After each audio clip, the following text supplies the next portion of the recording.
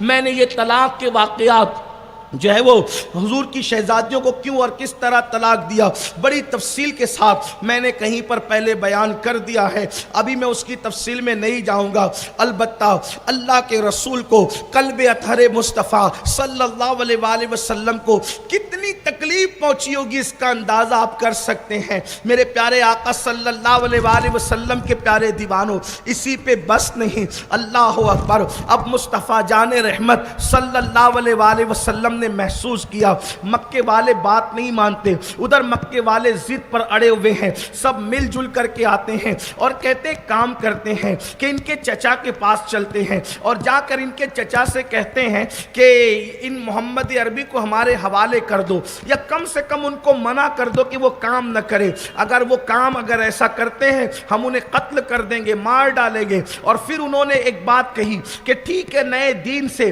اگر وہ یہ چاہتے ہیں کہ کسی لڑکی سے شادی کریں تو ہم جس خوبصورت لڑکی پر وہ ہاتھ رکھ دیں گے، ایسی عرب کی سب سے 10 خوبصورت لڑکیاں ان کے نکاح میں دینے کے لیے تیار ہے۔ اگر وہ سرداری چاہتے ہیں انہیں سردار مان لیں گے، اگر وہ مال چاہتے ہیں تو ہم مال جمع کر کے ان کے قدموں میں رکھ دیں گے، مگر ان سے کہو وہ اللہ کے دین کی اشاعت کو بند کر دے۔ یہ پلان لے کر کے وہ حضرت ابو طالب حضور کے چچا کے پاس آتے ہیں اور آ کر کے بات رکھتے ہیں، اور بات رکھنے کے بعد جب ساری گفتگو رکھتے ہیں، یہ باتیں کر رہے تھے، اللہ کے رسول علیہ السلام تشریف لائے، ان کی باتوں کو سنا۔ جب وہ چلے گئے تو محبت بھرے لہجے میں چچا نے کہا، میرے بھتیجے تم نے سن لیا وہ کیا کہہ رہے تھے؟ میں بوڑھا ہو گیا ہوں۔ اس وقت میرے آقا علیہ السلام نے مکمل عزم کے لہجے میں کہا، چچا وہ مال، عورت اور سرداری کی بات کرتے ہیں، واللہ اگر وہ میرے ایک ہاتھ میں چاند لا کر کے رکھ دیں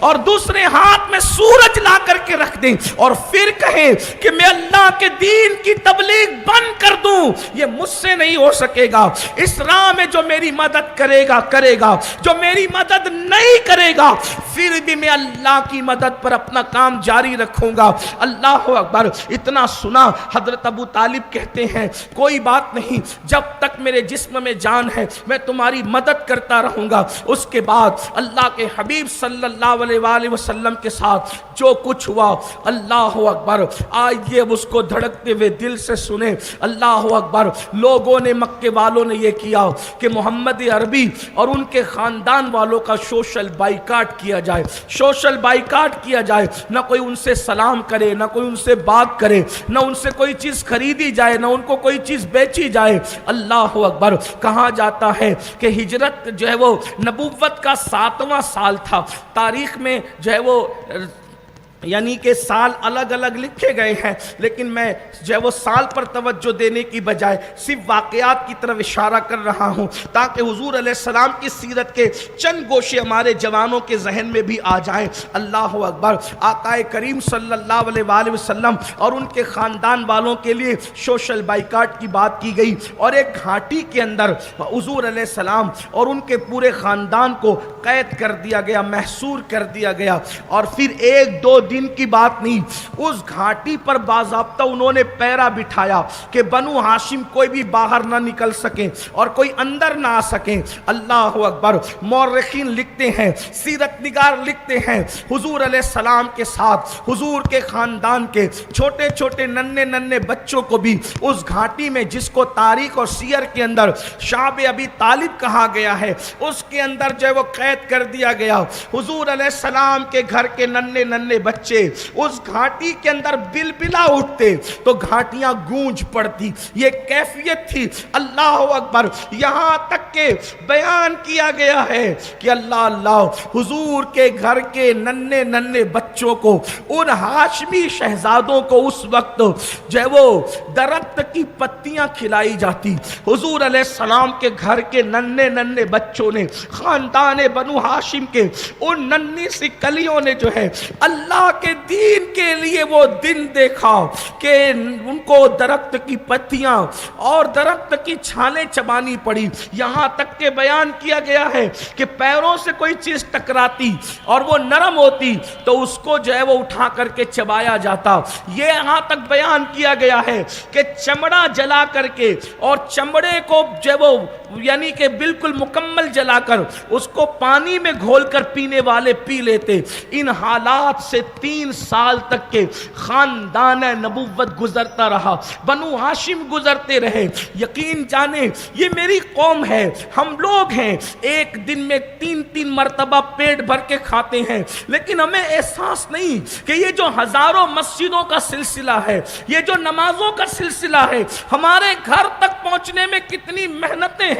یہ جو اللہ کا دین ہے، ہم دیندار کہلاتے ہیں، مسلمان کہلاتے ہیں، مومن کہلاتے ہیں، اس کے پیچھے کتنی قربانیاں ہیں۔ اللہ اکبر۔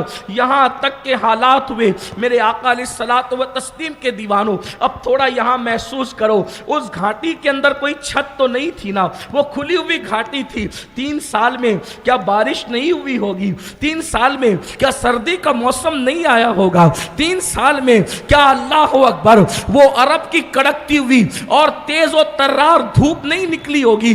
قربان حضور کا پورا خاندان اس دھوپ میں ہے، اس سردی میں ہے، اس گرمی میں ہے، اس برسات میں ہے، نہ کوئی چھت ہے نہ کوئی سائبان ہے۔ ان حالات میں ان لوگوں نے 3 سال کا وقت گزارا۔ گھر جا کر تھوڑی دیر کے لیے سوچنا، اللہ اکبر۔ یہی تو میں اپنے جوانوں سے کہنا چاہتا ہوں، شراب کی بوتلیں ہاتھ میں لینے سے پہلے، نشے کے انجیکشن جو ہے وہ جسم میں ڈالنے سے پہلے، MD اور کتا گولیوں کا نشہ کرنے سے پہلے، کیا مسلم جوان یہ نہیں سوچتے کہ اس دین کو ہم تک پہنچانے کے لیے اللہ کے رسول علیہ السلام، ان کی اہل البیت اور ان کے اصحاب کرام نے کتنی محنتیں کی ہے؟ اللہ اکبر۔ پھر یہ ہوا کہ شاب ابی طالب کی گھاٹی، اللہ اکبر، 3 سال کے بعد جو ہے وہ اس سے نکلے، اور نکلنے کے بعد پھر اسی گھاٹی کے اندر 2 شخصیتیں بہت بیمار ہوئی، حضرت سیدہ خدیجہ اور حضور کے چچا، اور 3 دن کے آگے پیچھے سے دونوں کی دنیا سے رحلت ہو گئی۔ حضور علیہ السلام نے جو ہے وہ اس سال کا نام عام الحزن رکھا، غم کا سال رکھا، اور پھر اللہ کے حبیب صلی اللہ علیہ وآلہ وسلم، اللہ اکبر، جب آپ نے دیکھا مکے والے نرم نہیں پڑ رہے ہیں تو آقا کریم صلی اللہ علیہ وآلہ وسلم نے سوچا مکے کے باہر کوشش کی جائے تاکہ مکے کے باہر والوں کو سمجھایا جائے، منایا جائے، ان کو دین کی طرف لایا جائے۔ تو اللہ کے رسول علیہ السلام اپنے غلام حضرت سیدنا زید بن حارثہ کو اپنے ساتھ لے کر طائف کا سفر کرتے ہیں، اور اللہ کے رسول علیہ السلام طائف کو جاتے ہیں۔ اللہ اکبر۔ آج کی تاریخ میں کم و بیش مکۃ المکرمہ سے نئے سڑک اور نئے راستے کے مطابق کم و بیش 100 کلومیٹر کا فاصلہ ہے۔ طائف اللہ کے حبیب علیہ السلام اس سفر کے لیے نکلے تو اللہ کے حبیب علیہ السلام کے پاس اس وقت سواری بھی موجود نہیں تھی۔ آقا کریم صلی اللہ علیہ وآلہ وسلم نے دشوار گزار وادی اور گھاٹیوں سے وہ سفر پیدل طے کیا، پا پیادہ طے کیا۔ اللہ اکبر۔ سروے نمبر 10 سے گولڈن نگر پیدل آنے والوں کا کیا حال ہوتا ہے، اور یہاں سے ہزار کھولی جو ہے وہ گولڈن نگر سے ہزار کھولی جانے پر پیدل جانے والوں کا کیا حال ہوتا ہے۔ لیکن سوچو، یہ اپنے نبی کی محنت ہے، مصطفیٰ جان رحمت کی محنت ہے۔ آج ہم لوگ روٹی کپڑا مکان میں الجھے ہوئے ہیں، آج ہم اپنی اپنی مصروفیات میں الجھے ہوئے۔ ہم نے کبھی بیٹھ کے نہیں سوچا حضور علیہ السلام نے یہ دین جو ہم نے پیٹ کے پیچھے ڈال رکھا ہے، اس کے لیے کتنی محنت کی ہے۔ کتنی آسانی سے ہم کہتے ہیں مولانا نماز کو ٹائم نہیں ملتا، داڑھی رکھیں گے تو کیسے لگیں گے، دین پہ عمل کریں گے تو لوگ ملا کہیں گے۔ میرے بھائی، اس دین کو ہم تک پہنچانے کے لیے اپنے نبی کی سید العالمین کی محنتیں تو ذرا غور کرو۔ حضور علیہ السلام پا پیادہ یعنی پیدل مکۃ المکرمہ سے سفر کرتے ہیں، کہاں؟ طائف کی طرف۔ تنہا حضور کے ایک غلام حضرت زید بن حارثہ ساتھ میں ہے، اور جب وہاں پہنچے تو طائف کے سرداروں کو جمع کیا اور جمع کر کے کہا کہ اللہ نے نبوت عطا کی محمد الرسول اللہ صلی اللہ علیہ وآلہ وسلم کو، سو تم ان پر ایمان لاؤ۔ وہ ایک خدا کی طرف بلاتے، پاک دامنی کی طرف بلاتے، نماز کی طرف بلاتے ہیں، اسی طرح صلہ رحمی کی طرف بلاتے ہیں، اچھے اخلاق کی طرف بلاتے ہیں۔ آقا کریم صلی اللہ علیہ وسلم نے یہ جب دعوت پیش فرمائی، ان ظالموں کا جواب کیا تھا؟ نقل کفر کفر نہ باشد۔ میں ان کے جملے نقل کر رہا ہوں بطور مفہوم۔ انہوں نے کہا اچھا اللہ کو نبوت دینے کے لیے تم جیسا ہی شخص ملا تھا؟ معاذ اللہ، کیا عرب کے سردار نہ ملے تھے؟ اس طرح کی بات ان ظالموں نے کی۔ اگر وہ یہ بات کرتے تو یہ بات ہی کچھ کم کمینگی کی بات نہ تھی، یہ بات ہی کچھ کمینے پن کی بات نہ تھی۔ اتنی بڑی ہستی جو سر سے لے کر پیر تک، اللہ اکبر، جان شرافت، شان شرافت، کان شرافت، اللہ رب العزت نے جس کو اتنے مرتبے کا حامل بنا کر کے بھیجا ہو، ایسی ہستی کے بارے میں یہ گندے جملے کہ آپ ہی ملے تھے اللہ کو رسول بنانے کے لیے؟ معاذ اللہ، عرب کے سردار نہ ملے تھے؟ استغفر اللہ، العیاذ باللہ۔ حالانکہ حضور علیہ السلام کا خاندان مکۃ المکرمہ میں سب سے انفرادیت رکھتا ہے۔ اللہ اکبر، بنو ہاشم ہر اعتبار سے جو ہے وہ پورے مکے میں بنی، بلکہ پورے عرب کے اندر جو ہے اپنا ایک مقام، مرتبہ، شان و شوکت رکھتے تھے۔ اللہ اکبر، حضور علیہ السلام کے جو ہے وہ پردادا جناب ہاشم کو ہاشم اس لیے کہتے ہیں کہ وہ لوگوں کو اونٹ ذبح کر کے اور اس میں ٹکڑے بھگو کر کے، یعنی سرید بنا کر کے قحط کے دور میں لوگوں کو کھلاتے تھے۔ اس کھلانے کی وجہ سے لوگوں نے آپ کو ہاشم کہا تھا۔ آپ عرب کے سردار تھے، آپ کے بعد حضور کے دادا حضرت عبد المطلب عرب کے سردار تھے، یعنی یہ خاندان سرداروں کا خاندان تھا۔ اس کے باوجود بھی ان بدبختوں نے اس طرح کی گستاخی کی۔ اتنی یہی جملہ کم تو نہ تھا، یہ بڑا گندا اور غلیظ اور بدترین جملہ تھا۔ اسی گستاخی پر انہوں نے بس نہیں کیا، بلکہ اپنے غلاموں کو، لڑکوں کو اکٹھا جمع کیا اور جمع کر کے کہا کہ یہ جب تک بستی سے باہر نہ نکلے ان کے پیچھے چلاتے رہو، غلط نعرے لگاتے رہو۔ اب وہ غلط نعرے کیا تھے اب میں اس کو بیان نہ کروں، لیکن جو غلط نعرے لگاتے رہو اور پتھر مارتے رہو۔ اللہ اکبر، ام المومنین سیدہ طیبہ طاہرہ عائشہ صدیقہ رضی اللہ تعالیٰ عنہ نے پوچھا، یا رسول اللہ صلی اللہ علیہ وآلہ وسلم، آپ کی زندگی کا سب سے مشکل ترین دن کون سا ہے؟ سب سے مشکل دن آپ کی زندگی میں کون سا آیا ہے؟ تو میرے آقا صلی اللہ علیہ وآلہ وسلم نے فرمایا، عائشہ، طائف کے دن جتنی مجھے مشکلات تھی، اتنا مشکل دن میری زندگی میں کبھی نہیں آیا۔ میری زندگی کا سب سے مشکل ترین دن تھا طائف کا دن۔ ان کے بارے میں سیرت نگار لکھتے ہیں کہ طائف کا دن کتنا مشکل ترین دن تھا۔ حضور اکیلے ہیں اور ایک غلام ساتھ میں ہے، اور حضور علیہ السلام جا رہے ہیں، اور حضور علیہ السلام کے آگے پیچھے قطار لگی ہوئی ہے، قطار آگے سے پیچھے تک، اور وہ حضور علیہ السلام پر پتھر مارتے ہیں، پتھر برساتے ہیں۔ سیرت نگار لکھتے ہیں وجود ناس خون میں لت پت ہو گیا، اور پورا وجود جبہ شریف لباس اقدس خون میں بھر گیا، حتیٰ کہ نالین شریف خون سے بھر گئی۔ میں بھی یہی سوچتا تھا کہ خون سے بھر گئی، لیکن جب میں نے اپنی جماعت کے ایک عظیم سیرت نگار کو پڑھا تو مجھے یہاں تک پتہ چلا کہ خون اتنا جم گیا تھا کہ جب وضو کرنے کے لیے نالین شریف سے پیر باہر کیے گئے تو اللہ اکبر، خون جو ہے وہ اس نالین کے اندر جم چکا تھا، اور جب نالین سے پیر باہر کیے گئے تو جس طریقے سے کوئی چیز چپکتی ہے کسی کے اندر، یہ کیفیت اور یہ حالات پیدا ہوئے۔ اللہ اکبر، اسی پر بس نہیں، آقا کریم صلی اللہ علیہ وسلم کے غلاموں سیرت نگار لکھتے ہیں جب حضور علیہ السلام جو ہے وہ خون میں لہو لہان ہو کر کے بیٹھ گئے تو دونوں طرف سے ہاتھ پکڑ کر ان ظالموں نے حضور کو اٹھایا، اور اٹھا کر کے حضور کی پنڈلیوں پر، پنڈلی سمجھتے، پنڈلیوں پر وہ حصہ جہاں پر ہمارا گوشت نہیں ہوتا، ہڈی ہوتی ہے، یہاں تھوڑی سی چوٹ لگ جائے تو کتنی بے چینی اور بے قراری ہوتی ہے۔ اللہ کے حبیب کو دونوں ہاتھ پکڑ کے اٹھایا اور اٹھا کر کے حضور علیہ السلام کی پنڈلیوں پہ پتھر مارے۔ اللہ کے رسول علیہ الصلوۃ والتسلیم کی پنڈلیوں کو لہو لہان کیا، سر سے لے کر پیر تک پورا وجود خون میں جو وہ بھرا ہوا ہے، اور ایسے عالم میں حضور بیٹھتے تو اٹھا اٹھا کر پتھر مارتے ہیں، غلط سلط نعرے لگاتے ہیں، اللہ اکبر۔ اللہ کے حبیب صلی اللہ علیہ وآلہ وسلم بالآخر ان زخموں سے چور ہو کر جو ہے وہ ایک درخت کے نیچے بیٹھ جاتے ہیں، اور جب بیٹھ جاتے ہیں تو اس وقت سیدنا جبریل امین آتے ہیں اور آ کر کے عرض کرتے ہیں یا رسول اللہ صلی اللہ علیہ وآلہ وسلم، اللہ تبارک و تعالیٰ نے آپ کو بھی دیکھا اور ان ظالموں کو بھی دیکھا، اب اللہ تبارک و تعالیٰ فرماتا ہے کہ محبوب آپ کی مرضی کیا ہے، آپ اپنی مرضی بتائیں، اگر آپ کہیں تو یہ دونوں پہاڑوں کو، یہ دونوں طرف کے پہاڑوں کے سلسلے کو ملا دیا جائے اور طائف والوں کا قصہ ہمیشہ کے لیے ختم کر دیا جائے، روئے زمین سے ان کو مٹا دیا جائے، ختم کر دیا جائے۔ اللہ اکبر۔ میرے آقا صلی اللہ علیہ وسلم کی شان دیکھیں، طائف کی وادیوں میں پتھر کھاتا رسول اللہ کو دیکھ کر کوئی ظالم میرے نبی کو مجبور، بے کس اور بے بس نہ سمجھے۔ اللہ نے ان کے اختیارات کو کیسے ظاہر فرمایا کہ جبریل کو بھیجا کہ جبریل جاؤ، فرشتوں کو، پہاڑوں کے فرشتوں کو ساتھ میں لے کر، اور اس فرشتے کو ساتھ میں لے کر جاؤ اور محبوب سے پوچھو کہ یار کی مرضی کیا ہے، اگر آپ کہیں تو طائف زیر و زبر ہو جائے گا، طائف ہمیشہ کے لیے ختم ہو جائے گا، طائف کا نام و نشان مٹ جائے گا۔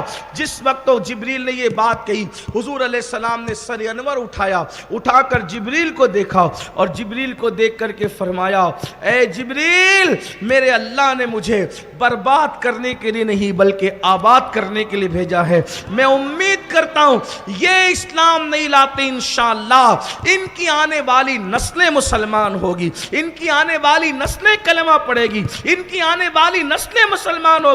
اور اللہ کے رسول کی یہ بات دنیا نے دیکھی کہ وہ تو ایمان نہ لائے لیکن ان کی آنے والی نسلیں اس طرح ایمان لائی کہ بہت دیر تک اور دور تک انہوں نے اسلام کی خدمت کی۔ جب اللہ کے رسول علیہ السلام واپس تشریف لائے مکے سے، اب مکے سے آنے کے بعد حالات یہ ہیں کہ مکے آنے کے بعد، طائف سے آنے کے بعد، مکے آنے کے بعد حالات یہ ہیں کہ کوئی قیام نہیں کرنے دے رہا ہے۔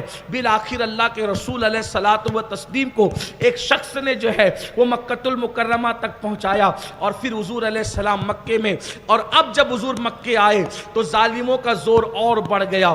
جو لوگ اسلام لائے تھے غلاموں میں حضرت سیدنا بلال، حضرت عمار ابن یاسر، اسی طریقے سے حضرت عامر، یہ لوگ جو حضرت سمیہ، اسی طریقے سے حضرت یاسر، یہ لوگ جو اسلام لائے تھے، حضرت زنیرہ، حضرت سمیہ، یہ خواتین اور یہ ان غلاموں کو وہ باندھتے اور باندھنے کے بعد ان لوگوں کو مارتے۔ آپ نے سنا ہوگا حضرت سیدنا بلال پر ظلم زیادہ ہوتا، امیہ بن خلف جو ہے وہ تپتی ہوئی ریت پر سیدنا بلال حبشی کو لٹا دیتا۔ میں بس اتنا ہی چاہتا ہوں، آج ہمارے شہر مالیگاؤں کے اندر پتہ نہیں کچھ لوگوں کو کیا خبط سوار ہے کہ وہ اہل البیت کا ذکر کرتے ہوئے صحابہ کو گالیاں دینے لگتے ہیں۔ یقین جانے میں آپ کو یہی بات برسوں سے کہتا چلا آ رہا ہوں، آج بھی کہتا ہوں کہ لوگوں اہل البیت سے بہت محبت کرو، بہت محبت کرو، بہت محبت کرو۔ ان کی محبت جان ایمان ہے، لیکن محبت اہل بیت کا نام لے کر اصحاب رسول کو ٹارگٹ نہ کرو۔ اور جو لوگ صرف صحابہ کی بات کر کے اہل البیت کو جو ہے وہ ان کی حق تلفی کرنا چاہتے ہیں، ان سے بھی کہتا ہوں صحابہ سے بہت پیار کرو، بہت پیار کرو، لیکن حضور کے گھر والوں کو نظر انداز نہ کرو، ان سے پیار کرنے والوں کو شک کی نگاہ سے نہ دیکھو، اس لیے کہ یاد رکھنا آل بھی قابل تعظیم ہے، اصحاب بھی قابل تعظیم ہے، اور احترام کرو حضور کی نسبت کی وجہ سے، حضور کے احترام کی وجہ سے۔ اللہ اکبر۔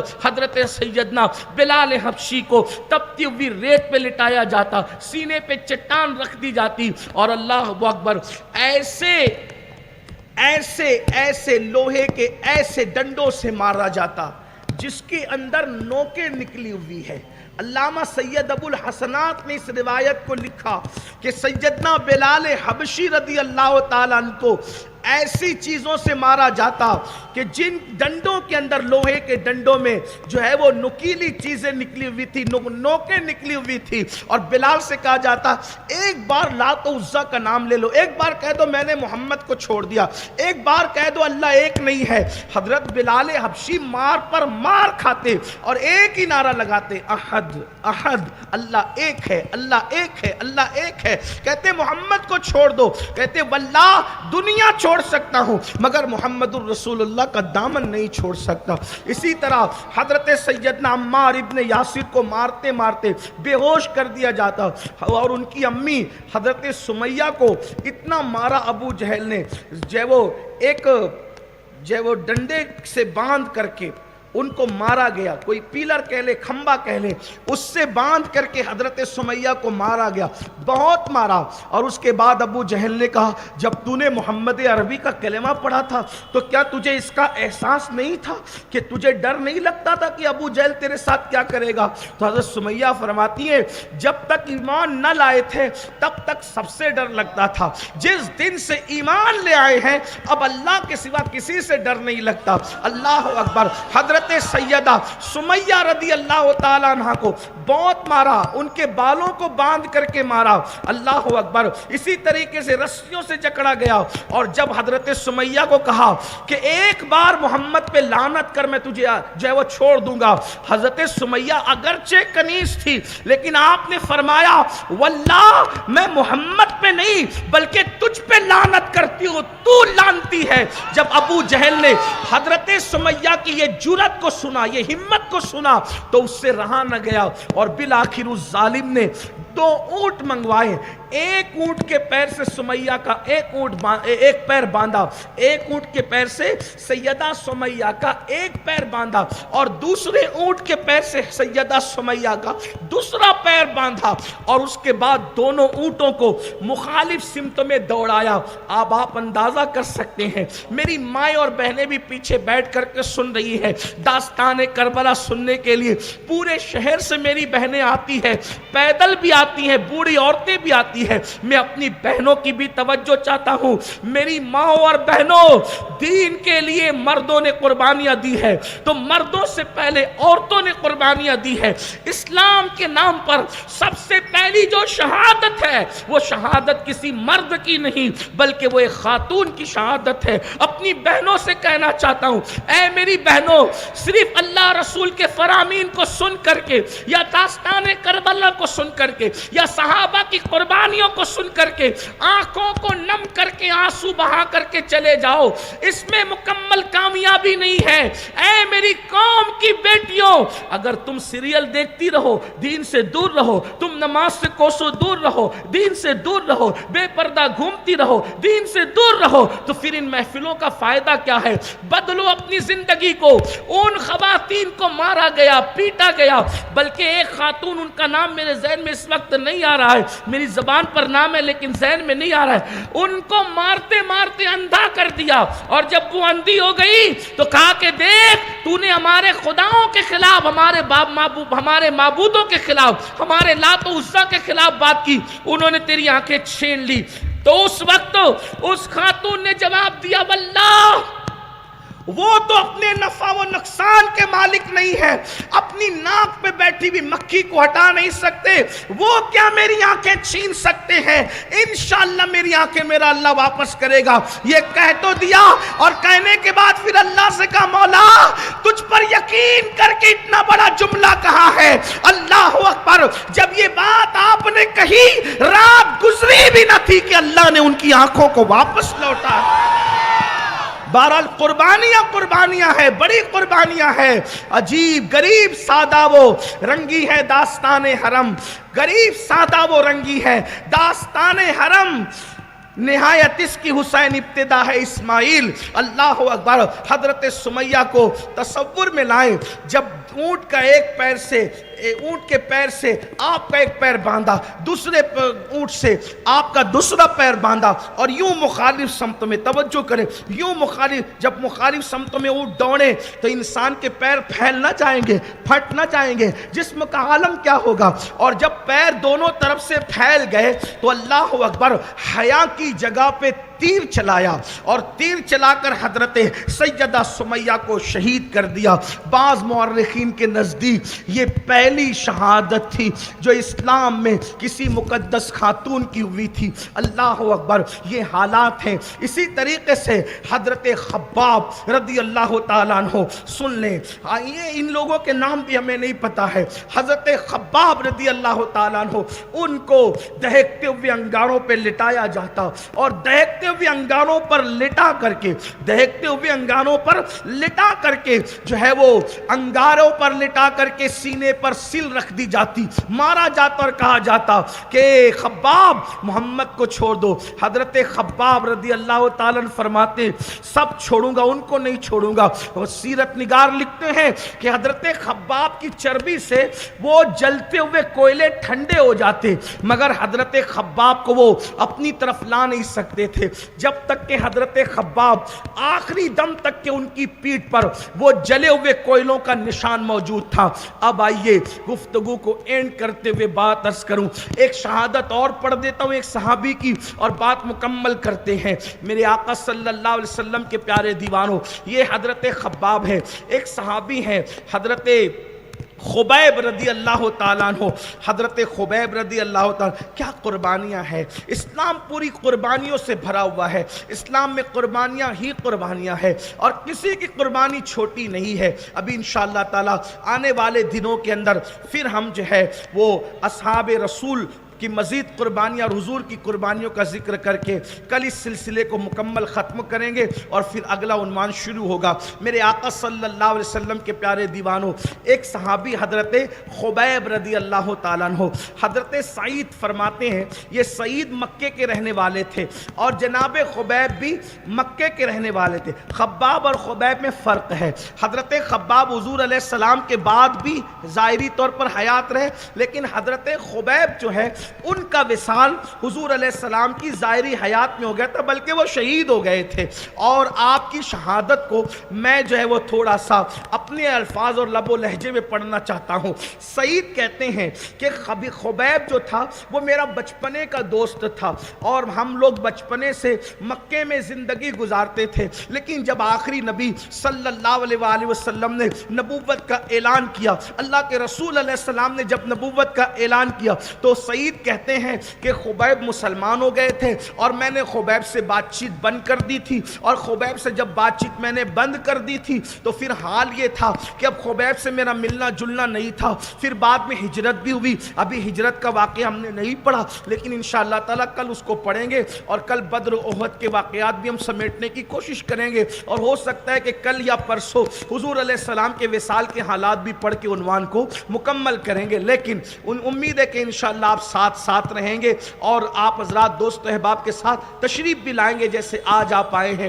مجھے بے پناہ مسرت ہے کہ اتنی بارش میں بھی آپ حضرات بہت سکون اور اطمینان کے ساتھ بیٹھیں۔ اللہ آپ کی نسلوں کو اس کا اجر عطا فرمائے، آپ کو اجر عطا فرمائے۔ اللہ دونوں جہان میں کسی کا محتاج نہ رکھے، مقروض نہ رکھے۔